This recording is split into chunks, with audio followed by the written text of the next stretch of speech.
Have you ever sat in that heavy silence at a family dinner? Here on Human Stories, we retell those moments, honest every day, sometimes controversial. Every story is a mirror. Subscribe, join the conversation, and maybe find a little healing. The envelope didn't look important. A clean white rectangle slid in with grocery circulars and coupons, the kind of mail you stack and forget. The logo in the corner said High Ridge Community Bank in a pale mountain blue. I brewed coffee, wiped the counter, watered the hydrangeas on the porch, and only then picked it up. My name, Ruth Bennett, was machine-printed so neatly it made me uneasy. I turned the envelope over once, twice, as if a weight might tell me what was inside. The bungalow on Oakmere Lane has been mine for a long time. Frank and I burned the mortgage in a coffee can behind the shed 25 years ago. We laughed, coughed on the smoke, and ate peach ice cream out of the carton. I remember that better than my last birthday. I slit the flap with a butter knife. Passed. Due notice. It read, amount due, late charge, and an account number that belonged to someone else's life. Property 9 Palisade Crest Lake, Travis Reserve. 30-year note. Current delinquency 2 months. I read it twice without breathing, then a third time, hoping the words would fall apart. I don't own a house on Lake Travis. I have never even asked a bank for a loan since Frank died. There was a number at the bottom of the page. I dialed with a hand that didn't feel like mine. High Ridge Community Bank. This is Tasha, a young voice said. Office noise murmured behind her.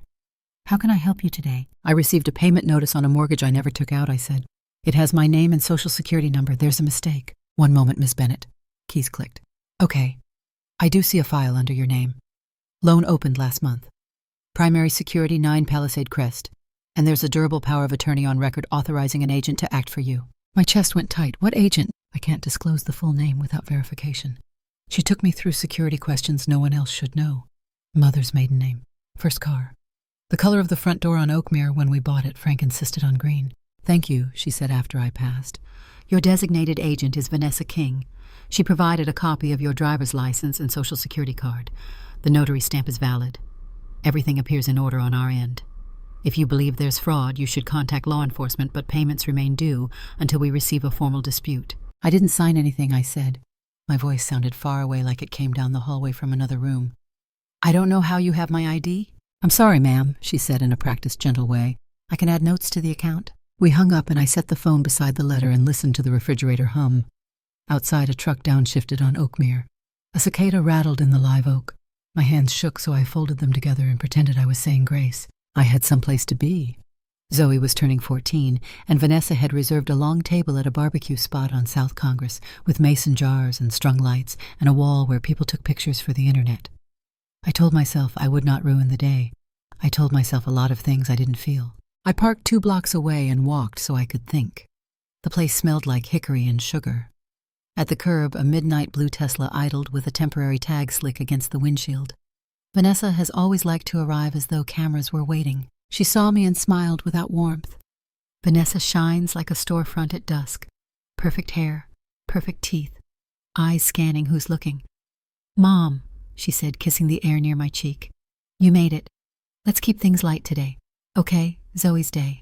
Her fingers pressed mine down when I reached for my purse. No paperwork, please. You know how you get. I have a letter from the bank, I said. And I have a party, she said, still smiling. Let's sit. Inside the table was loud with cousins and friends. Cole Ramsey, tall linen jacket, a watch that caught every light, pulled out Vanessa's chair. Michael, my son, arrived late and clapped me on the shoulder like all was right. A server slid a tray of ribs onto butcher paper, and everybody reached with sticky hands. I gave Zoe a small velvet box. Inside lay a silver compass pendant, nothing expensive, just something that points you where you're going. Thanks, Nana, she said, polite, already half turned toward a new phone in a glossy box a friend had brought. Vanessa's eyebrows lifted like she'd expected that exact outcome. Cole laughed too loudly at something a man in a pearl snap shirt said about opportunities on the lake. Michael leaned in. Mom, the house must be a lot for you now. Have you thought about one of those new condos near the Greenbelt elevator pool? Less work. He said it the way people say weather will be nice all week, as if it isn't a choice at all. I like my work, I said. Vanessa touched Zoe's shoulder and looked back at me. Mom, you shouldn't read every piece of mail. So many scams target seniors. Toss what confuses you. She popped a pickled onion into her mouth and kept her smile open for the room. Scams target seniors. I took a slow breath and looked at the Tesla outside, at the new handbag on the back of her chair, at the way Cole's hand hovered near her wrist like he was guarding something precious. Vanessa has always spoken in thinly sliced truths. The thinner they get, the sharper the edges. I left before dessert. The heat lifted off the street in waves as I walked to the car, and my knees ached in the way they do when weather is changing. At home, the hydrangeas threw soft blue shadows on the living room rug. I brought out the old laptop Michael bought me when he said I needed to stay current, and waited for it to wake up. The fan made a small, steady sound. I typed 9 Palisade Crest into the county appraisal site. The photos were engineered to sell a dream glass and pale limestone, a balcony like a ship's rail, an infinity pool shaped like a comma hanging off the hill over Lake Travis. The words Lake Travis Reserve sounded like a promise whispered in a sales office. I clicked Deed History, buyer Arcadia View Holdings, LLC, recording date last Tuesday. A separate tab took me to state business filings. Registered agent Cole A. Ramsey. The line on the screen didn't change no matter how long I stared at it. I scrolled until the letters blurred and went back to the beginning. The late notice. The power of attorney, the notary stamp that said everything was fine. I reached for the phone, then set it down again. The hydrangeas bumped the window in a small wind. Somewhere a dog barked twice and fell quiet. I saved the deed page as a PDF and emailed it to myself so I wouldn't lose it. Then I folded the letter carefully, slid it back into its envelope, and aligned the edges on the kitchen table with more care than anything deserves. The house creaked once like an old friend shifting in sleep. Nothing about this was a mistake. In the morning, I took a number at the Travis County clerk and sat under a vent that blew too cold for August. A young man in a bolo tie called 72, and I slid my stack of papers through the window. The clerk glanced at the High Ridge notice, then at me, then at the screen.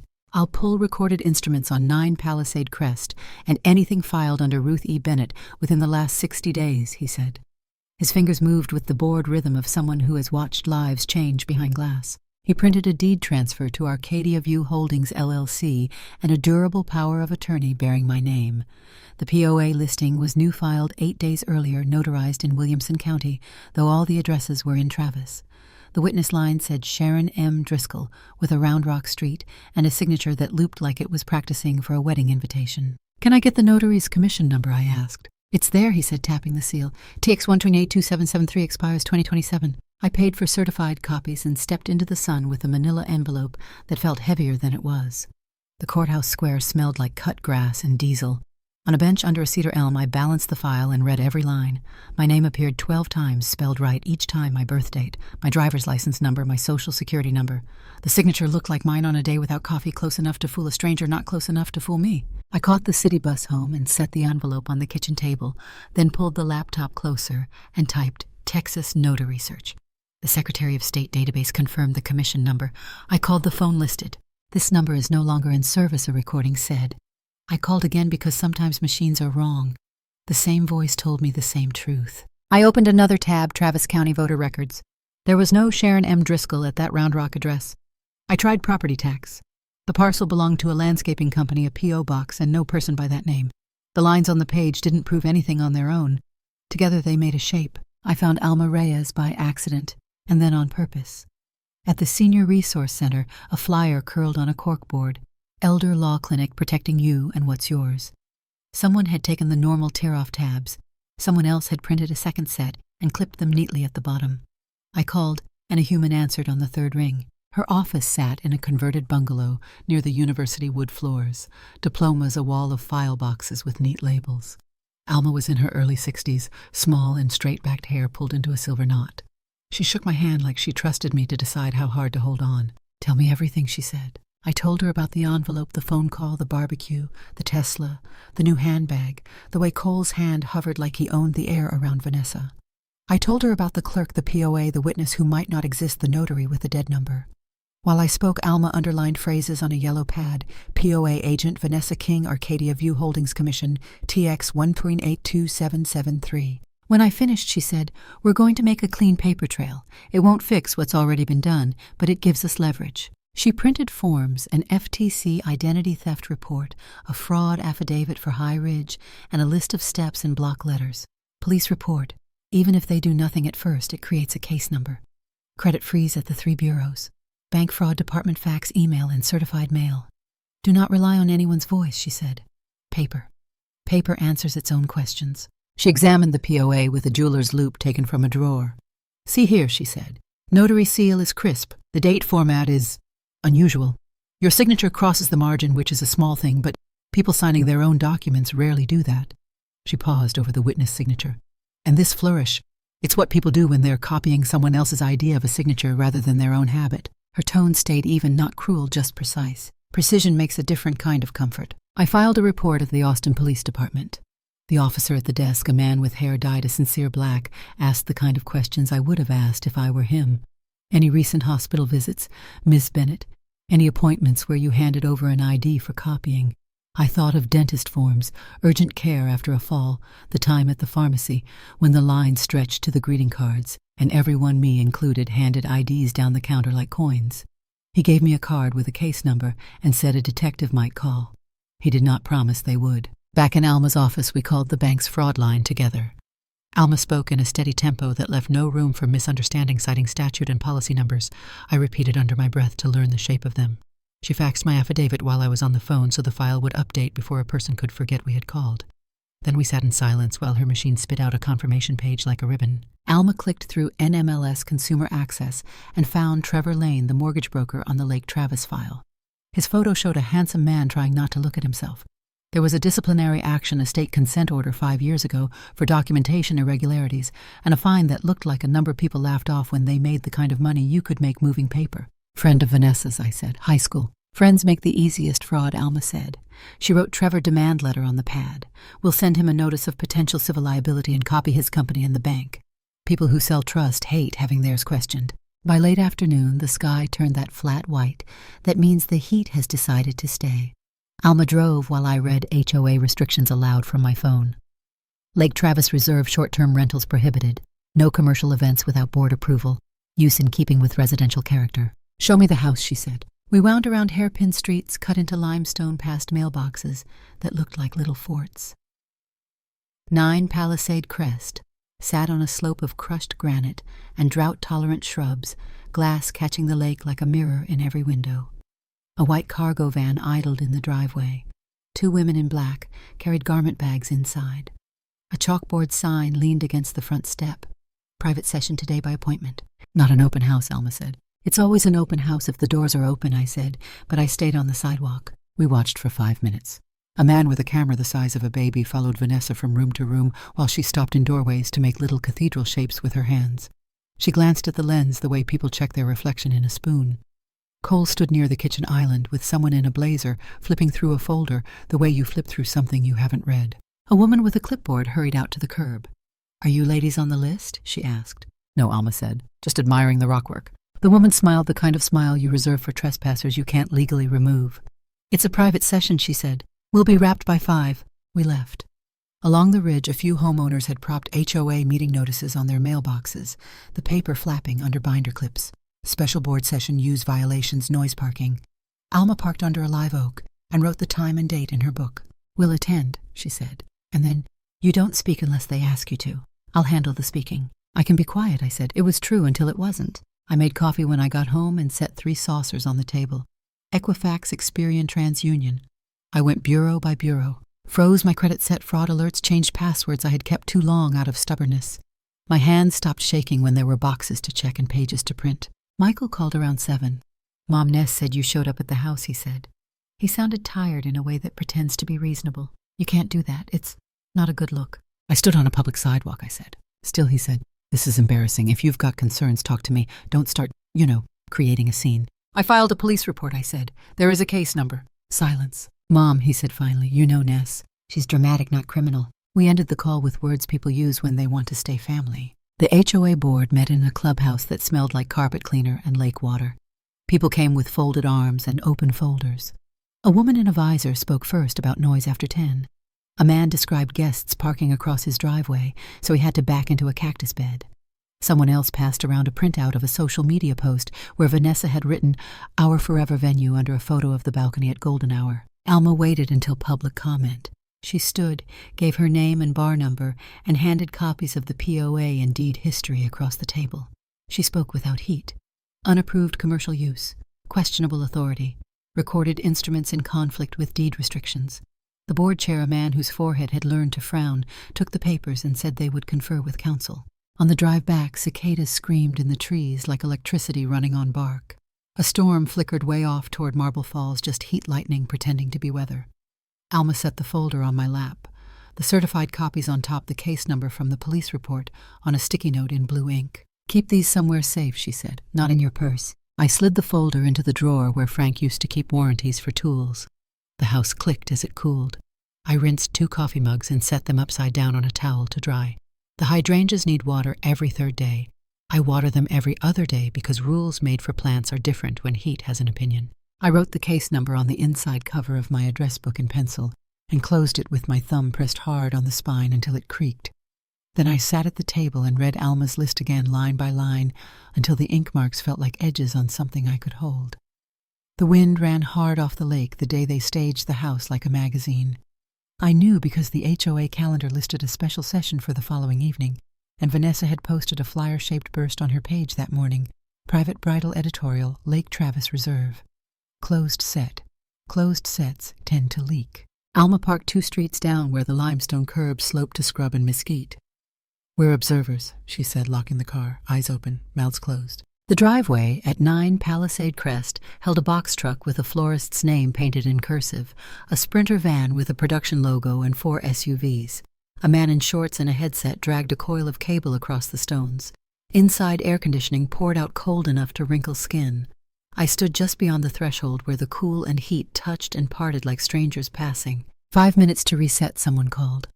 On the balcony, a model in a tulle dress leaned on the glass veil pinned to her hair with something that glittered like frost. The photographer, a woman with tattooed forearms and a camera wearing a matte black lens like a bell, adjusted the angle to catch the lake. Cole floated offering bottles of water with labels peeled the universal way of pretending no brand had paid to be there. Vanessa moved like she had been here longer than the furniture. She put a hand on the marble island and made a little arch of her fingers as if framing the moment for an invisible interviewer. "We wanted light," she told the videographer. "We wanted ease." She said we the way some people say I. A woman with a clipboard stepped into our air. "This is a closed production," she said politely, in the way of hospitality workers who manage rich people's tempers for a living. "We'll need you to step back to the sidewalk." Alma nodded and did not move. "I represent Miss Bennett," she said. "We're not interfering. We're observing." "Then observe from public right-of-way," the woman said. Her smile did not shift. She was good at this. We stepped onto the path. A drone hovered below balcony height, like a dragonfly with opinions. It drifted toward the infinity pool, which threw the lake back in a thin sheet of stirred metal. I watched Zoe for a moment before she saw me. She stood near the stairs with a tray of lemonade, too old to be a helper, too young to be a host.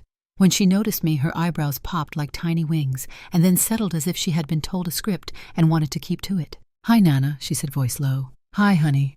I nodded at the dress on the balcony, the camera, the cords taped to the floor. Big day. "Mom says it's just content." She shrugged in a way that said she has learned to act like nothing is big. They were arguing about the hedge earlier. "It's not in color palette." "It's a hedge," I said. "That's what Uncle Mike said," she said, and made a little smile that felt like a bridge slung over a ravine. Alma touched my sleeve. A white county SUV rolled up, orange light tucked into the grill. Another car followed, code compliance on the door, the county seal on the flank. 2 people stepped out wearing polos embroidered with their department. They carried clipboards. One had a blue roll of tape and a manila envelope with a red stripe.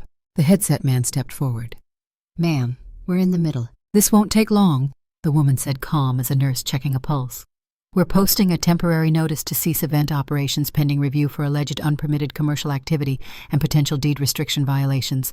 No fines assessed at this time." She looked at the front door and the post nearest the steps. "One here, one there." Tape ripped quick and clean. The paper went up with a firmness that belonged to other rooms, courtrooms, offices, where people lean on law instead of charm. The videographer lowered her camera without being told. On the balcony, the model looked toward the lake like someone trying to remember the next line of a song. Vanessa appeared, fast smile still on, voice already polished. "Oh gosh," she said, bright and gracious, the way you thank a stranger for holding an elevator. "This must be a misunderstanding. We're not an event. It's just a family shoot in our home." The compliance officer removed sunglasses and tucked them in her collar. "Then you are temporarily restrained from further commercial filming until authorization is confirmed." She slid a carbon copy from the envelope and held it out like a gift no one wanted. "Sign to acknowledge receipt." "Where is this coming from?" Cole asked. Voice dropped 1 register for weight. "Complaints," the officer said. Board notification, public postings. I saw the moment Vanessa recognized Alma. Her face made the smallest change half a breath's worth the difference between a flattering light and a true one. She held the pen above the paper and smiled a little wider. Of course, she said. We follow the rules out here. We're very big on community. Her teeth showed. She signed her name with loops that told a better story than the one the letters made. The drone landed. The florist whispered to her assistant and began to wrap the arch as if flowers were military equipment. The woman with the clipboard started moving shoots on the schedule to TBD with a pencil that had been sharpened to a needle. The videographer capped her lens and rolled the shoulder that had been doing the work of 3 people. Michael came up the steps at a fast clip tie off shirt open at the throat, like he had been called out of something expensive. He put a hand on my elbow and steered me toward a column painted to look like stone. Mom, he said through teeth meant for smiling. What are we doing here? Reading a notice on a wall, I said. This makes Ness look like a clown, he said, keeping his voice low. You can talk to me. Why embarrass her? Because the wall reads back, I said. He looked at Alma as if she were a type of weather. You lawyers, he said, you don't care where the storm lands. Alma folded her hands. Mr. Bennett, if the use's legal authorization will be issued and the notice will come down. If it isn't, the notice stays. She left out everything else because everything else was already written on paper. People do not like to be the first to leave, but they like to be the last, even less. Vendors began to vanishing. Their gear lights collapsed to sticks. Silk backdrops rolled to tubes. Vases repacked with their own tissue. A man who had been grinning into a slate of canned cocktails took a phone call turned gray at the edges and told his assistant to load. Cole attempted the soft block hands, spread palms out like he was collecting a tide. The tide did what tides do. Vanessa found me when the driveway started to clear. We stood beside a rosemary bush that had been clipped into a sphere. She did not ask how I had found out. She did not ask why. You couldn't give me anything, she said quietly, like a line meant for a microphone close to her mouth. So I took a place where people would finally look at me. I watched the rosemary hold its shape.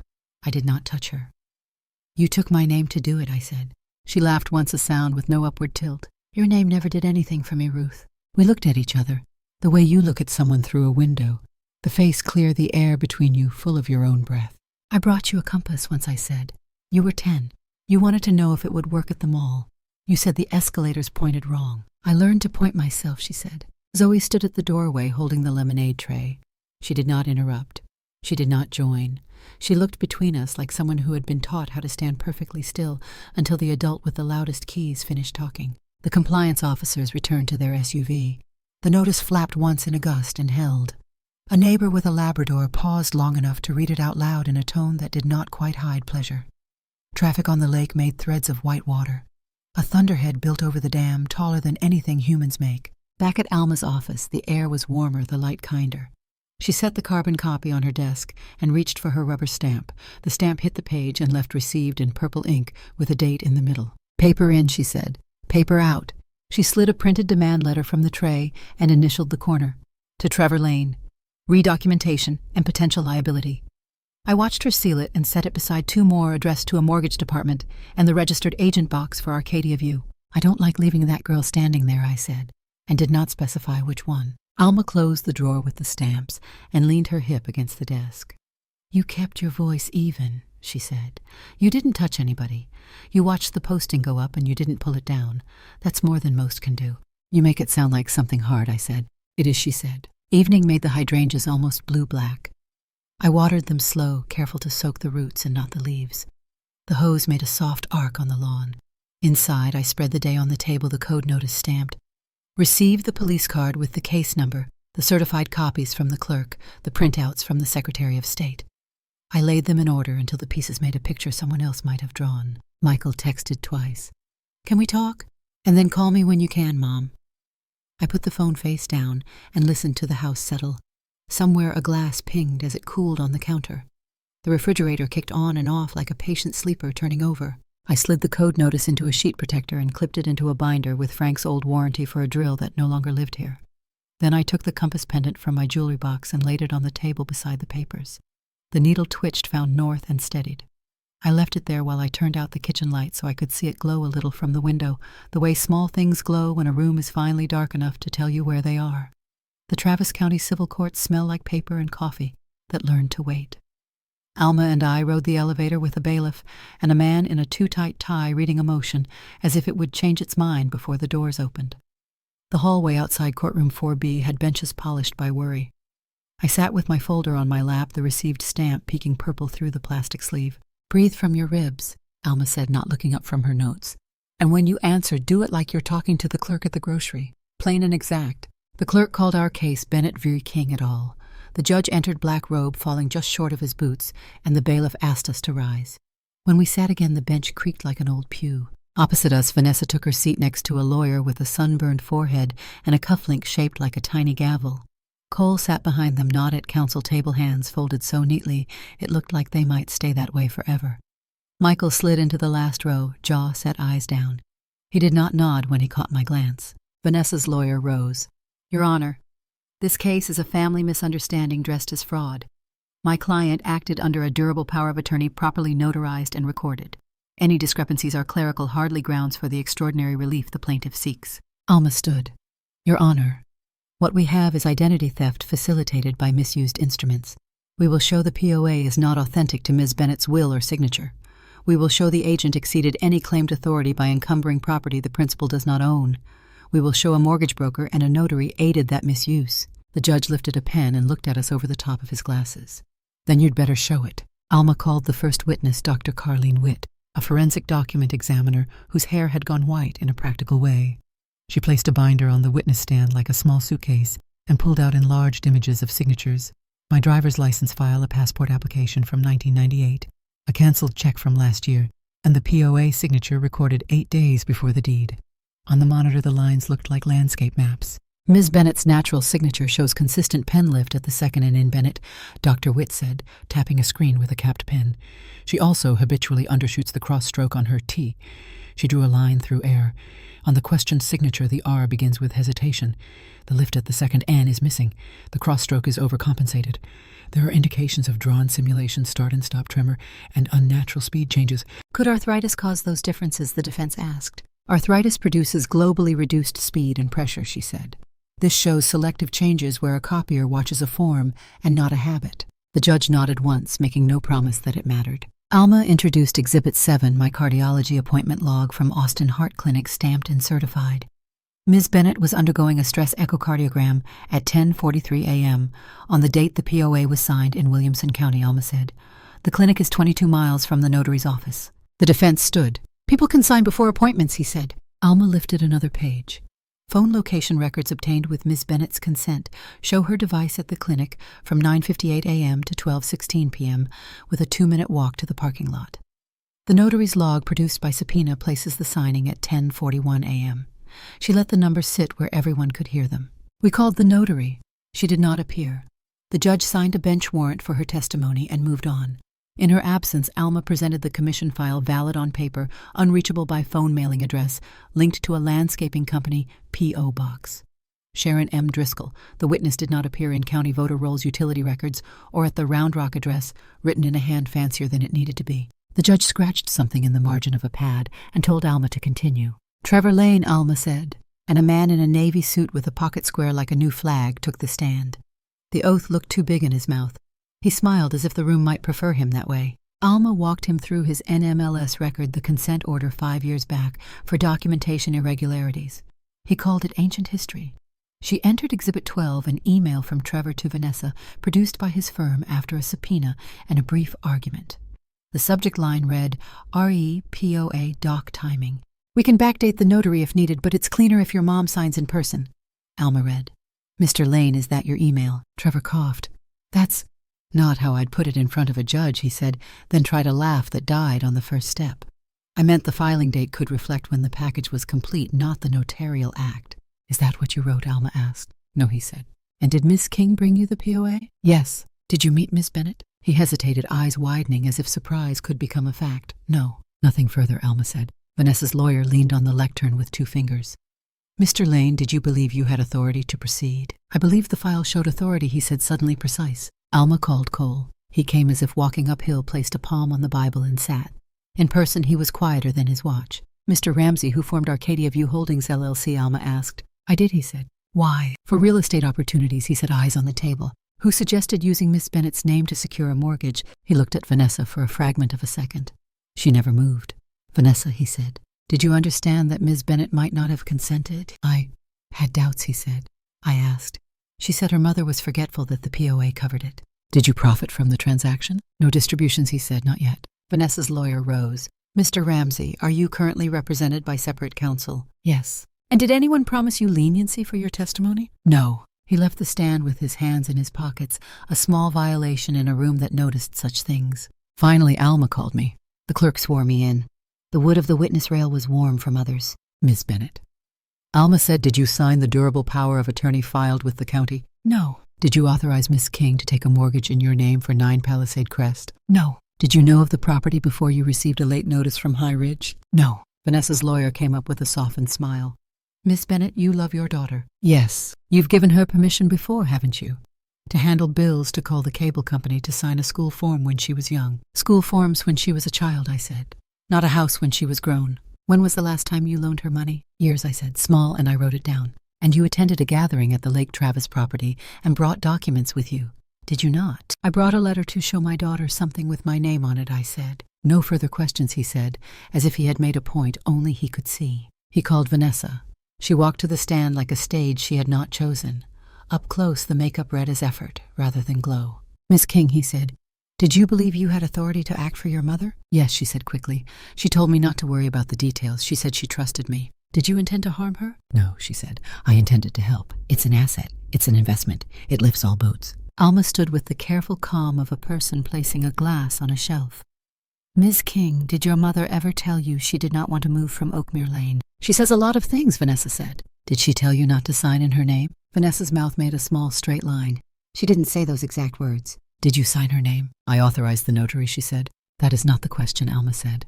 Did you sign your mother's name? Vanessa looked at the screens like they might give her a cue.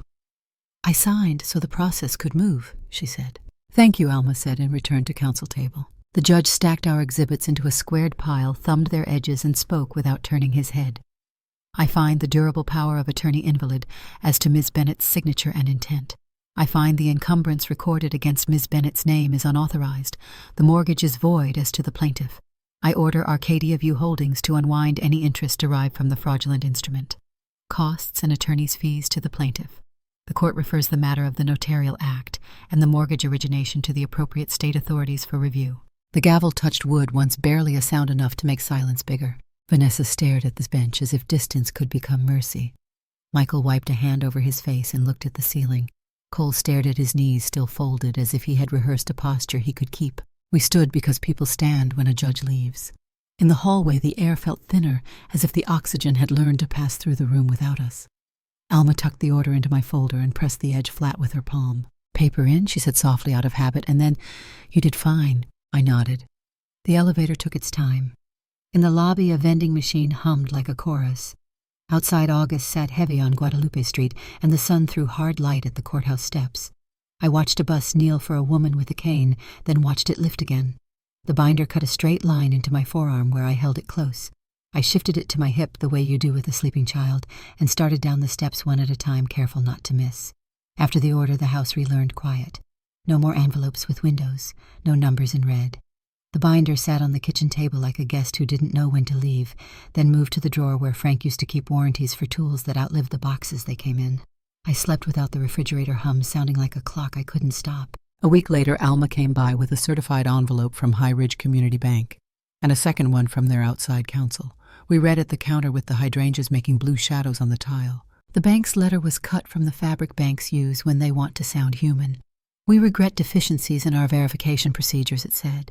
They enclosed a settlement agreement fees, reversed accounts, scrubbed clean of the mortgage, a payment labeled goodwill and inconvenience, and a paragraph promising to improve processes in a way that could have been written for any year and any lobby. Alma placed a sticky flag where I should initial another where I should sign. She never rushed me. It's fair, she said. It is not generous. I like fair, I said. We signed. Alma left with the copies and a bag of peaches I had bought too many of. The screen door clicked. I set the originals in the drawer with the binder and closed it with the flat of my hand. Paper and paper out a tide that had finally decided which way to run. On Tuesdays, a classroom at Austin Community College smelled like dry erase marker and whatever the AC unit had learned about dust. 12 of us sat in a circle with notebooks so clean they could reflect your face. The instructor, Mrs. Whitlow Gray, bobbed denim jacket boots older than some of us, gave prompts that felt small until you wrote them. Describe a room you know at noon, she said, and the room I knew was mine. My pen made a soft scratch. The page took what I gave it without asking what came before or after. I wrote the word hydrangea and underlined it once. I logged out of the social accounts Michael had set up for me and left the phone face down unless it rang. The silence was not empty. It had texture and weight like folded quilts. In Santa Fe, the air held light, the way linen holds starch. Adobe walls curved at the corners as if weather had hands. I rented a room near the plaza with a balcony that looked onto a cottonwood, and I walked to the market in the cool of morning when vendors unrolled blankets and set stones in neat rows. A woman showed me a cuff bracelet she had hammered herself. The interior was smooth as a thought you mean to keep. At a cafe off Canyon Road, I bought postcards with skies painted so big they made the table look small. I wrote to Zoe in block letters she could read fast. Hi, my girl. North of Austin. The air smells like pinon and storm dust. The mountains hold the light longer than they need to. I saw a coyote at dawn, gray as the road. Be good to yourself. Love asks for truth, and truth can stand up on its own 2 feet. Nana. I walked it to the box and checked twice that the flap had closed. On the way back, a gallery owner stood in his doorway like he was framing the street. I kept walking. The sun climbed and pressed the heat down without apology. The shade made its own arguments. The message came 2 days later, a photo of the postcard propped against a mirror. From Zoe. Got your card. We're back in school. The compass necklace points north in my locker. Love you. I held the phone the way you hold a bird you don't want to scare and typed, love you back. That was enough for that day.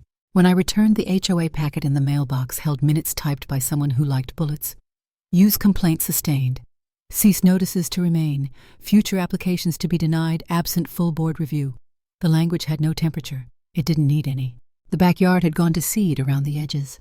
I trimmed what wanted trimming and left the rest to argue with September. A cardinal scolded from the fence post as if I had broken a rule I didn't know then approved when I moved the bird bath out of the full burn of noon. Inside, I wiped the stove as if it mattered and set the coffee maker for morning. Michael left a voicemail while I was in the shower. Mom, call when you can. No tone on either end, just the middle. I saved it without listening twice. Saving and deleting felt like choices bigger than the day required. On a Sunday, Alma brought tamales and a pie in a tin that belonged to no one and everyone. We ate at the table with the window open to catch a breeze. After she stacked our plates and ran water slow enough that the sink could keep up. You look rested, she said. I look like me, I said. Same thing today, she said, and let the water run for another minute. In the evening, the neighborhood put its lights on one by one. Someone grilled in a backyard 2 houses down. The smoke smelled like mesquite and pepper. The bus on Oakmere sighed at the corner and knelt for an old man with a tote bag. The hydrangeas, when the light left them, turned a color you only see when you don't try to name it. I took the compass pendant from the dish by the door and set it flat on the table. The needle twitched and steadied. In the drawer paper sat where I had left it. I didn't open the drawer. I didn't have to. The house breathed at the seams. In the stillness you could hear a glass ping as it cooled, and a cicada wind down, as if the tree had put itself to bed. I turned off the kitchen light and stood a moment in the doorway, the cool from the tile sliding into my feet, the night finding its level, every small thing exactly where it said it would be. Thank you so much for listening to today's story. If this story resonated with you or made you reflect, I'd love to hear your thoughts, so feel free to share them in the comments below. And don't forget to like, subscribe, and hit the notification bell so you won't miss the next story.